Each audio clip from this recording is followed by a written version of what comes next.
जय श्री कृष्णा। जय श्रीमन नारायण। महामास का 15वां अध्याय का महत्व। इसे पूरा सुनना भक्त, ज़्यादा से ज़्यादा शेयर करना। जय श्री कृष्ण। दत्तात्रेय जी कहने लगे कि हे राजन, प्रजापति ने पापों के नाश के लिए प्रयाग तीर्थ की रचना की। सफ़ेद गंगा जी और काली यमुना जी, ये जल की धारा में स्नान का महात्म्य भली प्रकार सुनो। जो इस संगम में महामास में स्नान करता है वह गर्भ योनि में नहीं आता। भगवान विष्णु की दुर्गम माया महामास में प्रयाग तीर्थ पर सब नष्ट कर देती है। महामास में प्रयाग में स्नान करने से मनुष्य अच्छे भोगों को भोगकर ब्रह्म को प्राप्त होता है। महामास तथा मकर के सूर्य में जो प्रयाग में स्नान करता है उसके पुण्यों की गिनती चित्रगुप्त भी नहीं कर सकता। 100 वर्ष तक निराहार रहकर जो पुण्य प्राप्त होता है वही फल महामास में 3 दिन प्रयाग में स्नान करने से होता है। जो फल 100 वर्ष तक योगाभ्यास करने से मिलता है। जैसे सर्प पुरानी केंचुली को छोड़कर नया रूप ग्रहण कर लेता है, वैसे ही महामास में स्नान करने से मनुष्य पापों को छोड़कर स्वर्ग को प्राप्त होता है। परंतु गंगा यमुना के संगम में स्नान करने से हजारों गुना फल मिलता है। हे राजन, जिसको अमृत कहते हैं वह यही त्रिवेणी ही है। ब्रह्म, शिव, रुद्र, आदित्य, मरुड़गण, गंधर्व, लोकपाल, यक्ष, गुहाक, किन्नर, अग्निमड़ गुणों से सिद्धि, तत्वज्ञानी, ब्रह्मांडी, पार्वती, लक्ष्मी, शची, नैना, आदित्य, संपूर्ण देव, पत्नियां तथा नागों की स्त्री, घृताक्षी, मेनका, उर्वशी, रंभा, तिलोत्तमा, अप्सरा गण और सब पितर, मनुष्य गण कलयुग में गुप्त और सत्ययुगात में प्रच्छन्न सब देवता महामास में स्नान करने के लिए आते हैं। इन दिनों महामास में प्रयाग में स्नान करने से जो फल मिलता है वह ईश्वर ही कह सकता है। मनुष्य में कहने की शक्ति नहीं है। हजारों अश्वमेध यज्ञ करने से भी ये फल प्राप्त नहीं होता। पूर्व समय में कांचन मालिनी ने इस स्नान पर फल राक्षस को दिया था और इससे वह पापी मुक्त हो गया था। जय श्री कृष्णा। जय श्रीमन नारायण। महामास का 15वां अध्याय समाप्त। बोलिए कृष्ण कन्हैया की जय। महामास का 16वां अध्याय शुरू। जय श्री कृष्णा। जय श्रीमन नारायण।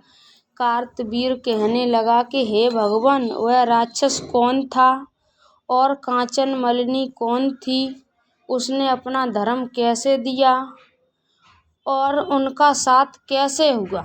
हे ऋषि, अत्रि ऋषि की संतानों के सूर्य, यह कथा सुनाकर मेरा कौतूहल दूर कीजिए। तब दत्तात्रेय जी कहने लगे, हे राजन, इस पुरातन विचित्र इतिहास को सुनो। कांचन मालिनी नाम की एक सुंदर अप्सरा थी जो महामास में प्रयाग में स्नान करके कैलाश पर जा रही थी। तब उसको मार्ग में जाते हुए हिमालय के कुंज से एक धीर राक्षस ने देखा। उस सोने जैसे तेज वाली, सुंदर कट वाली, बड़े बड़े नेत्रों वाली, चंद्रमुखी, सुंदर केश और पीन पयोधर वाली सुंदर अप्सरा को देखकर उस राक्षस ने कहा कि हे सुंदरी, कमल नयनी, तुम कौन हो और कहाँ से आ रही हो? तुम्हारे वस्त्र और बेड़ी भींगी हुई क्यों है? तुम आकाश मार्ग से कहाँ जाती हो और किस पुण्य से प्रताप से तुम्हारा शरीर ऐसा तेजस्वी और रूप ऐसा मनोहर है? तुम्हारी गीले वस्त्र से मेरे मस्तक पर गिरे हुए एक बूंद जल से मेरे क्रूर मन को एकदम शांति प्राप्त हो गई है। इसका क्या कारण है? तुम बड़ी शीलवती प्रतीत होती हो, इसका कारण मुझसे कहिए। अप्सरा ने कहा कि हे राक्षस, सुन, मैं काम रूपिणी अप्सरा हूँ। मैं प्रयाग में संगम में स्नान करके आ रही हूँ, इसी से मेरे वस्त्र भीगे हैं। अब कैलाश पर जा रही हूँ, जहाँ पर श्री शिव निवास करते हैं। त्रिवेणी के जल से मेरी सब क्रूरता दूर हो गई, जिससे पुण्य के प्रभाव से मैं इतनी सुंदर और पार्वती जैसी प्रिय सखी हुई। जो आश्चर्य देने वाला उदाहरण मुझसे ब्रह्मा जी ने कहा था, सो सुनो। मैं कलिंग देश के राजा की वेश्या थी। रूप, लावण्य और सुंदरता में अपूर्व थी।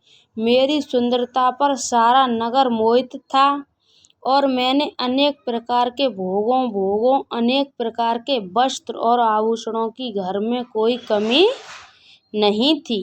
कई कामी पुरुष आपस में स्पर्धा ही से मृत्यु को प्राप्त हो गए। इस तरह उस नगर में बड़ी सुंदरता से यौवन व्यतीत हुआ और मैं वृद्धा को प्राप्त हो गई। तब मेरे मन में विचार उत्पन्न हुआ कि मेरे अपनी सारी आय पापों में ही व्यतीत कर दी। धर्म का कोई कार्य, दान, तप, यज्ञ आदि नहीं किया। शिव या दुर्गा जी की आराधना नहीं की, न कभी भगवान विष्णु का पूजन किया। इस प्रकार अशांत चित्त से मैंने एक ब्राह्मण की शरण ली, जो वेदों का ज्ञाता और ब्रह्मनिष्ठ था। मैंने उससे पूछा कि मेरा उद्धार किस प्रकार हो सकता है। महाराज, साधु सज्जन अच्छे और बुरे सभी पर दया करते हैं, इसलिए मुझ दीन पर भी कृपा करके मुझ कीचड़ में डूबी हुई को पकड़कर उबारिए। क्षीर सागर क्या हंस को ही दूध देता है, बतख को नहीं देता? तब वह ब्राह्मण राजा का पुरोहित इन सब बातों को सुनकर मुझ पर दया करके कहने लगा कि तू ब्रह्मा के क्षेत्र प्रयाग में जाकर महामास में त्रिवेणी संगम में स्नान कर, परंतु मन में अशुभ क्रिया का विचार नहीं करना। पापों के नाश के लिए महर्षि के तीर्थ स्थान से अधिक और कोई पाश्चाचित नहीं बतलाया। प्रयाग में स्नान करने से तू अवश्य पवित्र होकर स्वर्ग को जाएगी। ये भामिनी, पुराने समय में गौतम ऋषि की स्त्री को देखकर इंद्र ने काम के वशीभूत होकर कपट वेश में उससे भोग किया था, इसलिए श्राप द्वारा दिया गया और उसका शरीर अत्यंत लज्जा युक्त हजारों भगों वाला हो गया। तब इंद्र नीचे मुख करके अपने पाप कर्म की बुराई करने लगा। मेरु पर्वत के शिखर पर स्वच्छ जल वाले सरोवर पर एक स्वर्ण कमल से भरे हुए कोठर में घुस गया और अपने पाप को धिक्कारता हुआ कामदेव की बुराई करने लगा कि ये सब पापों का मूल है। इसके ही वशीभूत होकर मनुष्य नरक में जाते हैं और अपने धर्म, कीर्ति, यश और धैर्य का नाश करते हैं। इंद्र ऐसा सोच रहा था कि इंद्र के बिना सारा देवलोक शोभाहीन हो गया। तब देवता, गंधर्व, किन्नर, लोकपाल त्रिड़ा इंद्रादित्य के सहित बृहस्पति जी से जाकर पूछने लगे कि महाराज, इंद्र के न रहने से स्वर्ग ऐसा शोभाहीन हो गया है, जैसे सतपुत्र के बिना श्रेष्ठ कुल, इसलिए स्वर्ग की शोभा के लिए कोई क्रिया सोचिए, इस विषय में देर नहीं लगानी चाहिए। तब बृहस्पति देव जी कहने लगे कि इंद्र के बिना सोच विचारे जो कर्म किया है उसका फल भोग रहा है, सो वह कहाँ से कहाँ है, मैं ये सब जानता हूँ। फिर गुरुजी ने सबको साथ लेकर स्वर्ण कमलों से युक्त बड़े सरोवर में इंद्र को देखा, जिसका मुख मलिन और आंखें बंद थीं। तब इंद्र ने बृहस्पति जी के चरणों को पकड़कर कहा कि इस पाप से उद्धार करके आप मेरी रक्षा कीजिए। तब बृहस्पति जी ने इंद्र से कहा कि प्रयाग में स्नान करने से ही तुम पाप मुक्त हो जाओगे। तब इंद्र सहित सबने ही प्रयाग में जाकर संगम में स्नान किया और त्रिवेणी स्नान से इंद्र पाप मुक्त हो गए। तब बृहस्पति जी इंद्र को वरदान दिया कि तुम्हारे शरीर में जितने भय हैं सब नेत्र हो जाएं। तब इंद्र ब्राह्मण के वर से हजारों नेत्र से ऐसा सुशोभित हुआ जैसे मानसरोवर में कमल शोभामान होता है। आप सभी भक्तों को मैंने महामहिमा का 16वां अध्याय सुनाया। सुनावे में कोई गलती हुई हो उसे माफ़ करना। जय श्री कृष्णा, जय श्रीमन नारायण, राधे राधे। आप सभी भक्त इस वीडियो को पूरा देखना, ज़्यादा से ज़्यादा शेयर करना। जय श्री कृष्णा, राधे राधे। प्रयाग में स्नान करने से सब पाप नष्ट हो जाते हैं, सुख की प्राप्ति होती है। जय श्री कृष्णा, राधे राधे। संगम गंगा मैया की जय।